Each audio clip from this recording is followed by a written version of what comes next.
Good day, class. For our discussion for today, we will talk about the very basics of qualitative research.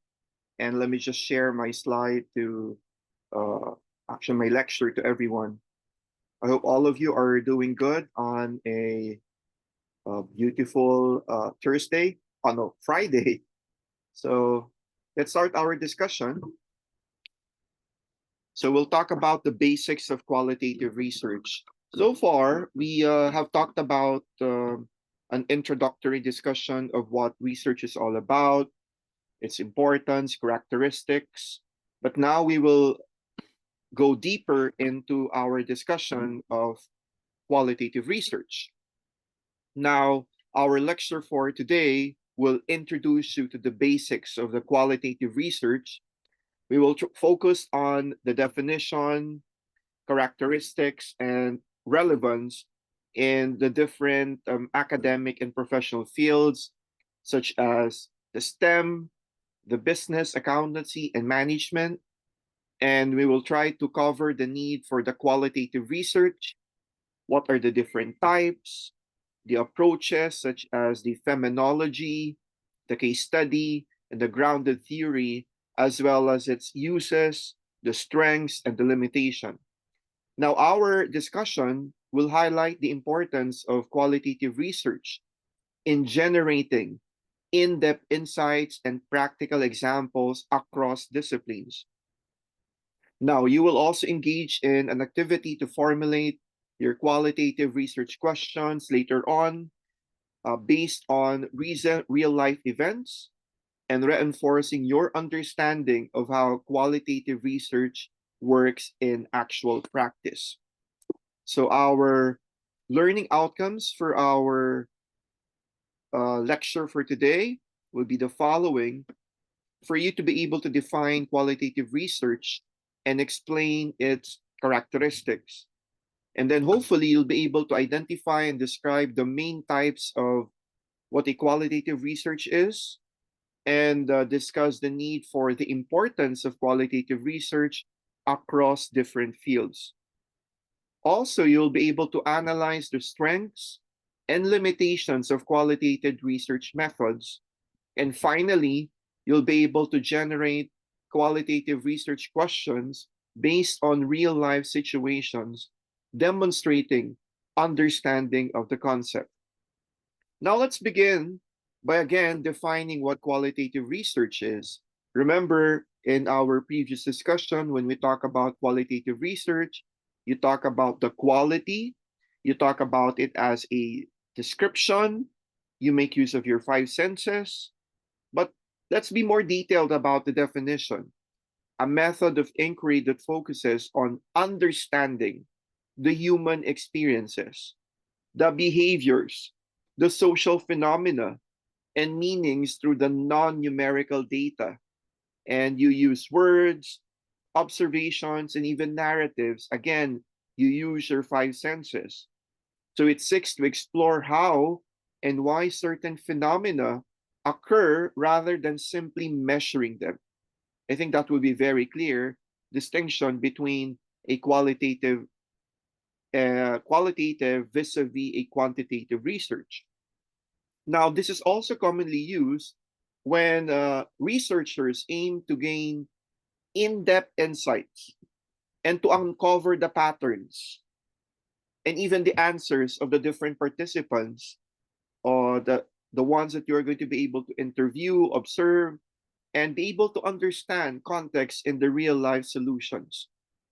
So let's talk about characteristics of a qualitative research. First is we are talking about um, still in the qualitative research, we're talking about um, exploring so-called phenomena in a natural setting. Now, in a natural setting, meaning the actual uh, uh, appearance, the actual person that you get to see, and you are studying people, their behaviors, the events or experiences as they naturally occur without manipulating the environment or imposing experimental controls. So you can't do that in a qualitative research. Now, the ideas behind this concept is again the natural setting. So the research takes place in the environment where the phenomena normally happens, such as at home, in the workplace, the school, or even the communities. And again, this is not controlled by laboratory or controlled by space. Now, the context is very crucial in a qualitative research, meaning as qualitative researchers, we should be able to believe that understanding a phenomena requires seeing it with its real life context because the meaning is shaped by the environment and even the social interactions. There must be participant perspective. Now, the goal here is often to understand how people make sense of their experiences and using their own words, the actions, and the settings. Now, what are again the common methods being used here? You do observations, watching how, for example, teacher interacts with students in a classroom. You will have to do interviews, speaking, for example, with diabetic senior high school patients about their hospital experience.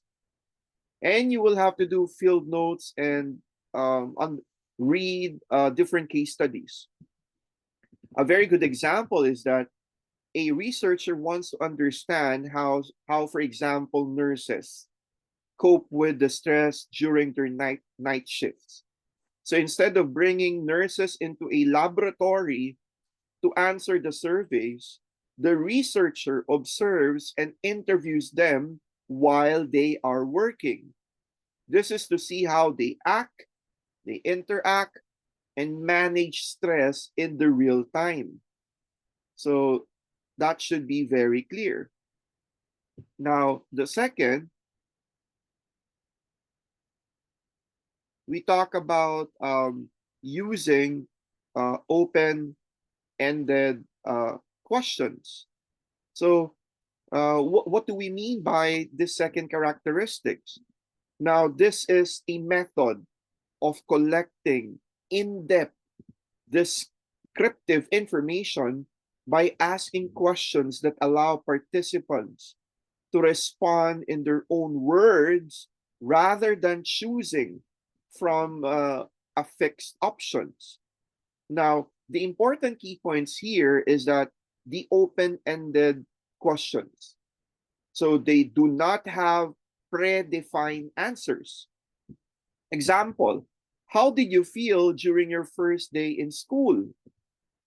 Versus a closed ended version, were you nervous on your first day? Okay, it's a yes or a no. Now, this open-ended questionnaires will encourage participants to share their personal experiences and explain their thoughts, their emotions, and even their behaviors, and provide context and meaning. Now, the very purpose of this open-ended questions is to understand how people interpret the world around them rather than measuring how many people think in a certain way. Now, why it's important in a qualitative research? Because this will capture the rich, detailed data, and this would help reveal the patterns, the themes, or the unexpected insights. So this gives voice to participants in their own terms. And the common uses will now be interviews, focus groups, open-ended surveys, or questionnaires. For example, if a researcher is exploring how students experience online learning, they might ask, Can you describe what a typical day of online classes is like for you? Now, this would allow or allows students to explain the challenges, the routines, or the preferences, rather than just choosing from a predefined options. So uh, that should be clear in terms of number two. We begin with number three. Uh, we talk about collecting of the non-numerical uh, data, such as the interviews, observations, or documents. Now, this means gathering information that is expressed in words, images, observations, or concepts rather than in numbers or statistics. So instead of measuring how much or how many, qualitative data focuses on the what, the how, and the why. So the data is usually text-based or visual, such as the interview transcripts, the open-ended survey responses, the field notes, the audio or the video recordings, the photographs or the pictures, the documents that can include the journals, the letters, and the social media posts. Now, the purpose of collecting non-numerical data is that it will explore meanings, the experiences, the beliefs, and even the emotions or the social processes. So this is to explore, again, or to understand the complex human behavior in context.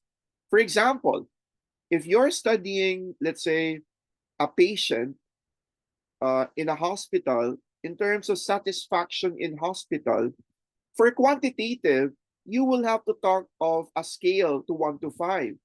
How satisfied were they? But in qualitative, you can describe your experience during your hospital stay. So you see the difference between the two. Now, the qualitative version collects the non-numerical data that reveals why patient felt a certain way and what stood out and what could be improved. So again, in a qualitative research, it collects non-numerical data to deeply explore people's experiences, meanings, and perspectives, and often using interviews, observations, and open-ended questionnaires. And we talk about the last characteristic. We talk about um, we talk about qualitative research as employing interpretative analysis. So this means that as a researcher or researchers, they analyze the data by interpreting the meaning, the patterns, and the themes within the participants' words, actions, or experiences rather than using the numerical or the statistical analysis. So, what does this mean? So, researchers would go beyond just describing what people said or did, or they interpret the deeper meaning of those responses in context. And sometimes they're asking, what does this experience mean to the participant? Or what themes are emerging across the different interviews or the observations that you have done? And how do, for example, the social, the cultural, or emotional factors influence what's being said?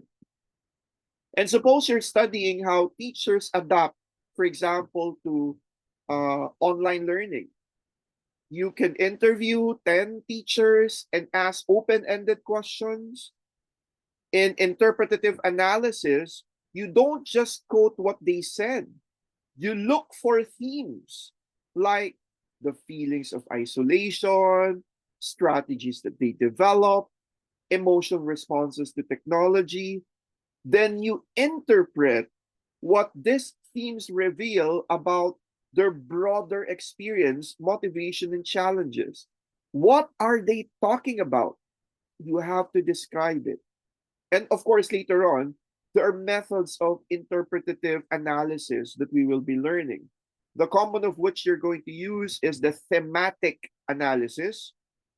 You have the interpretative phenomenological analysis, or the IPA.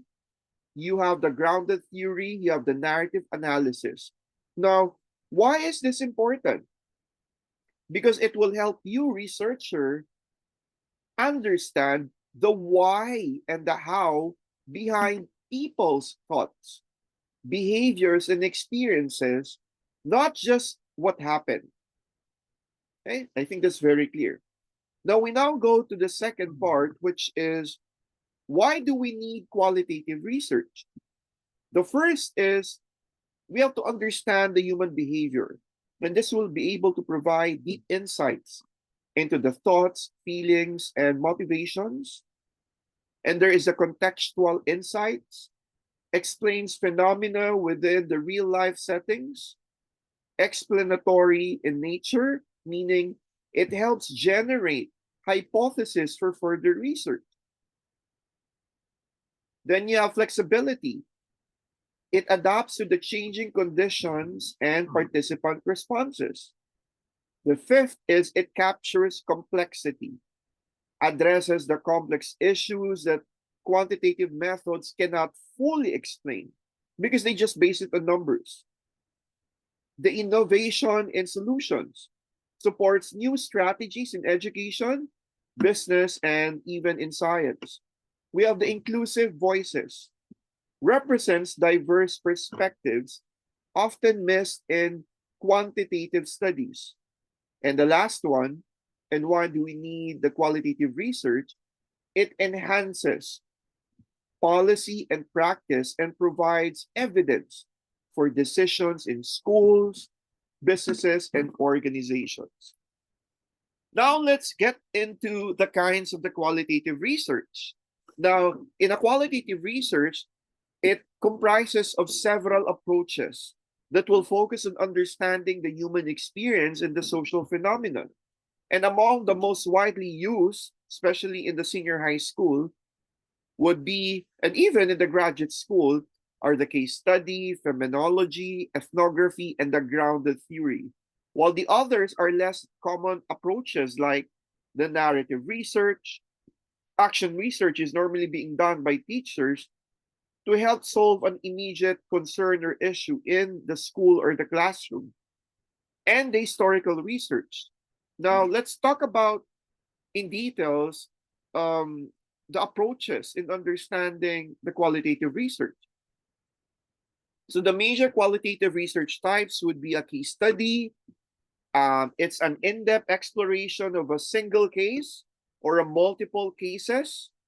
And normally, again, when we talk about qualitative research, we will be author specific.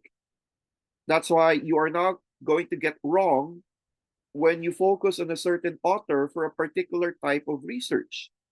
For example, you have a case study, the very common author would be Robert Yin. So Robert Yin popularized case study methodology as an essential strategy for exploring the complex issues in detail. So, what what what is it all about? A case study. Case studies focus on understanding a particular instance, an event, an organization, or individual, examining all the facets of the subject within a bounded system. Now, the uses would be to investigate unique cases in business or education.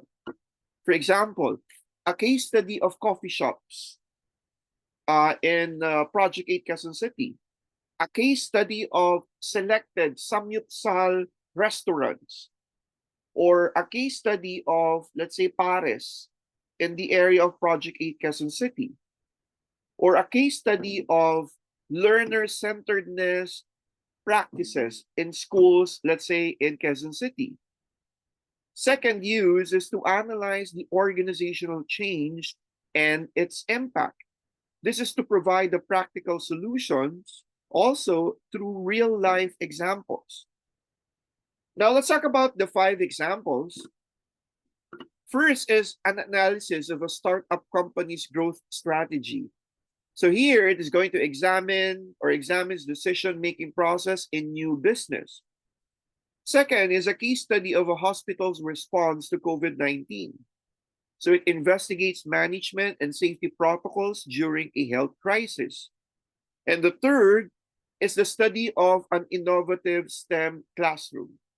So explores how technology improves the learning outcomes. The fourth is a case analysis of an accounting firm's ethical practices, evaluates the compliance and integrity in financial reporting.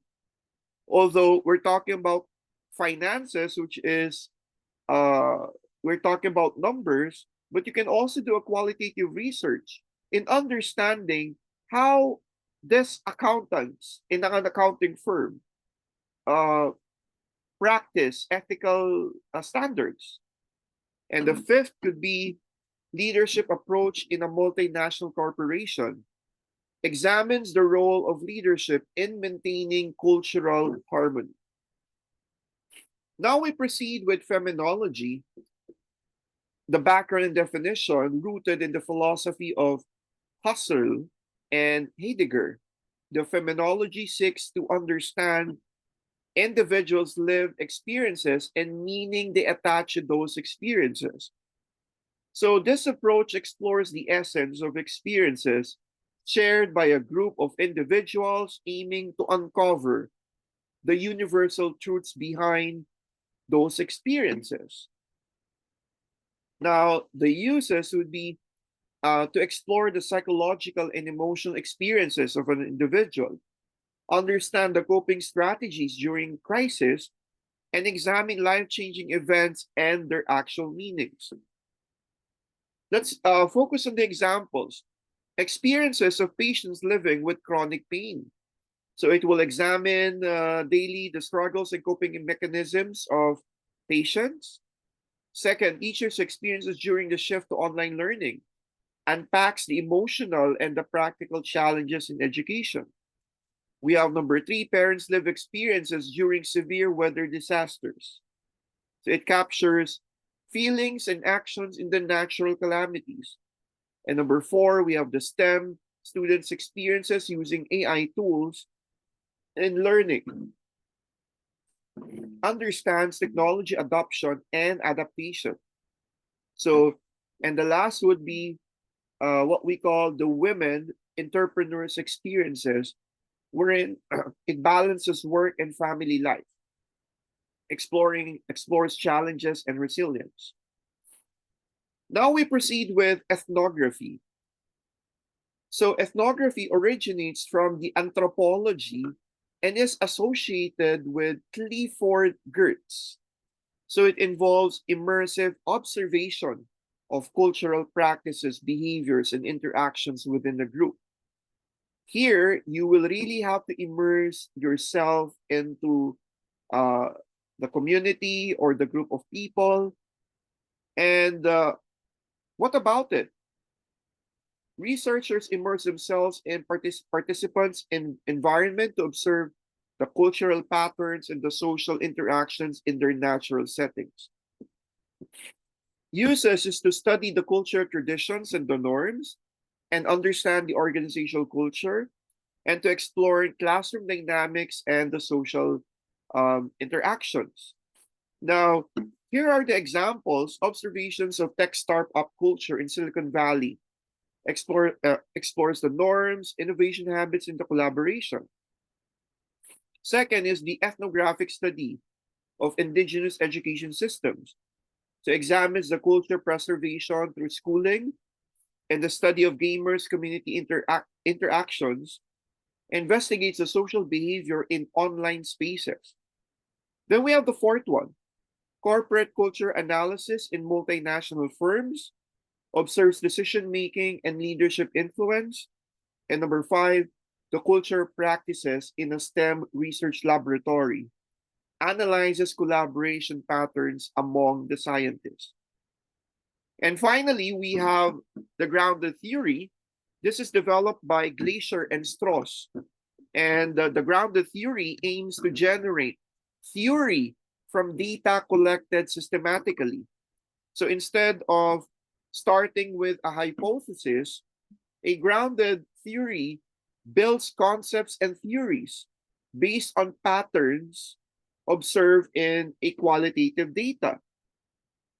So the uses would be to develop theories in social science and business, and to explore processes in the healthcare and education. Now, it would also identify emerging trends in organizations. So examples of a grounded theory is developing a theory on online learning engagement. So this would be based on interviews with students and teachers. The theory of customer loyalty in e-commerce, grounded in consumer interview and purchase behavior. Pwede rin to later on, let's say, the theory of student loyalty in a school. Okay? So grounded in, let's say, student or parent interviews and the behaviors of the students and staying, for example, in school. The third is developing leadership models in remote work based on qualitative data from managers. The theory of resilience in disaster-stricken communities emerged from the lived experiences during calamities. And the STEM teachers' adaptation strategies to AI integration, we have grounded in classroom observations and interviews. Now, what are the other less popular qualitative research types? So we have the narrative research, focuses on the personal stories to understand experiences. We have also the historical research, investigates the past events to understand current phenomena.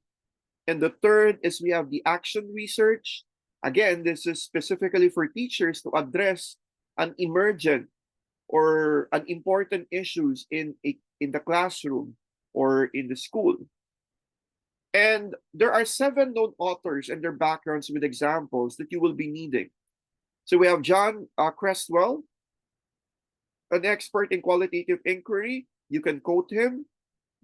Okay. So he had research on education leadership studies. He does also mixed method application and narrative research. We have Robert Ian, specifically for a case study. And if you're going to do a case study, you will have to really be familiar on his strategy of doing a case study. So here are the steps in doing a case study. You can plan, you will have to design, you will have to prepare, you will have to collect data, and later on you will have to analyze data.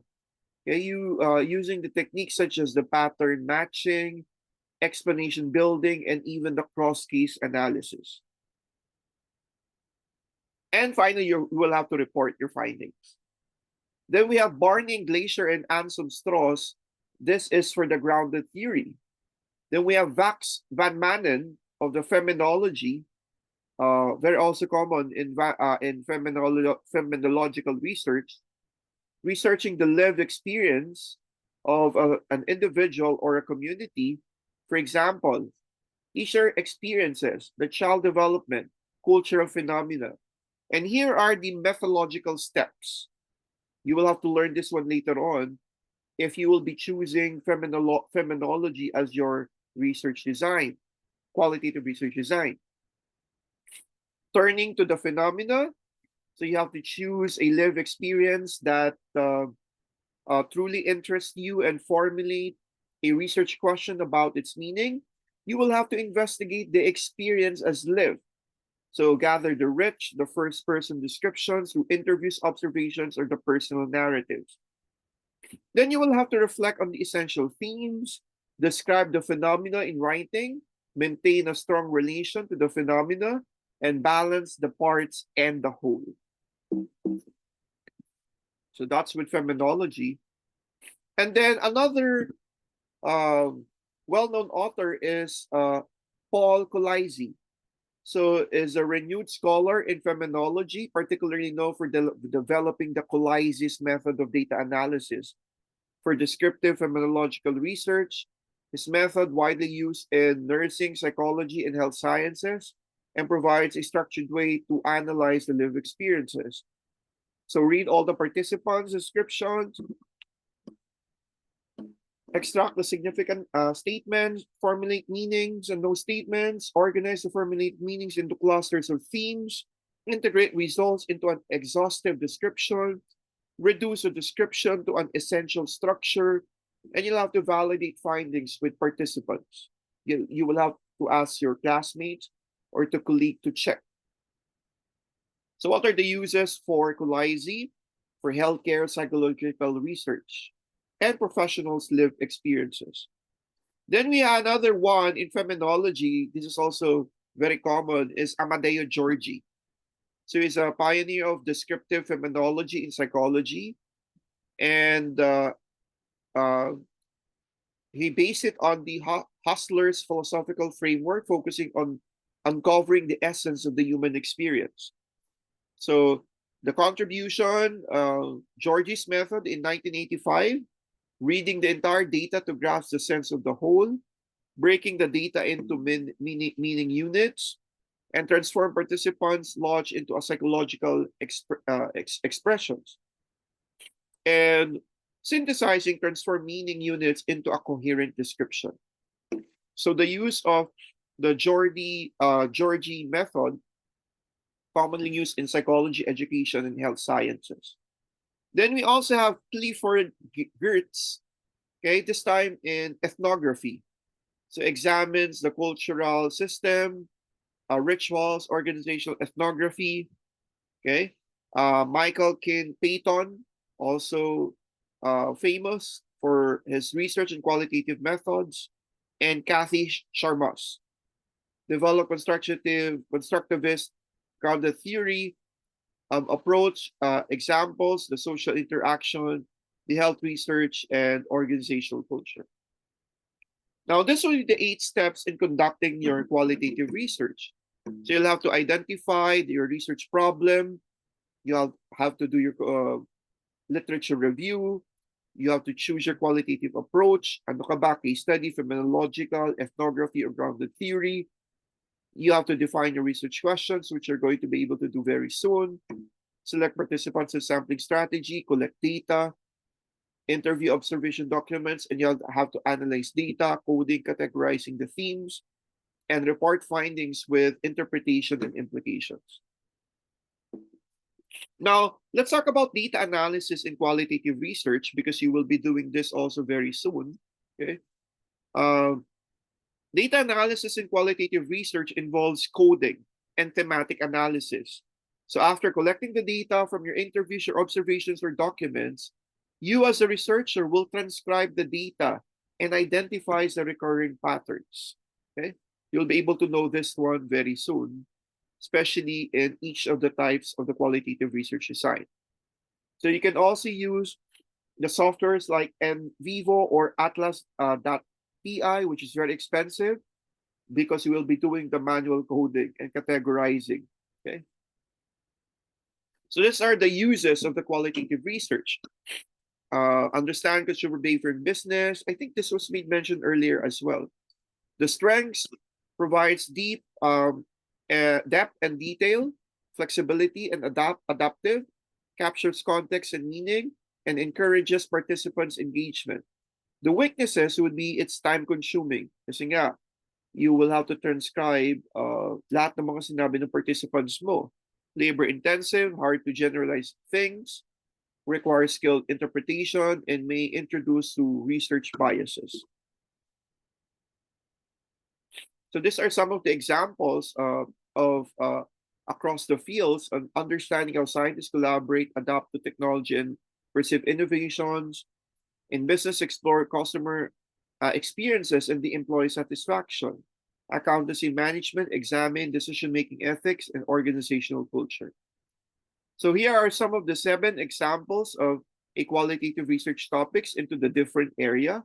So I'd like you to be able to read them, okay? From the STEM to the business accountancy management. And you will have to do this activity in our next meeting, okay? But not today. So I'm just giving you already an idea of what you're going to do in our next meeting. So on a yellow pad paper, you'll be able to answer the following activity and submit it the following meeting. So you have to create three qualitative research questions based on the recent heavy rainfall and the flooding in our area.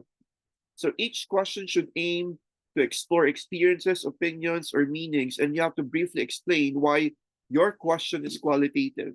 Here are some of the examples that you need. You can check, but you will have to create your own. So these are some of the references that has been used in our lecture for today. So on our next meeting, we will be doing this activity for you to be able to get familiarized on how to do your qualitative research. So thank you very much for listening and have a great day. Bye, everyone.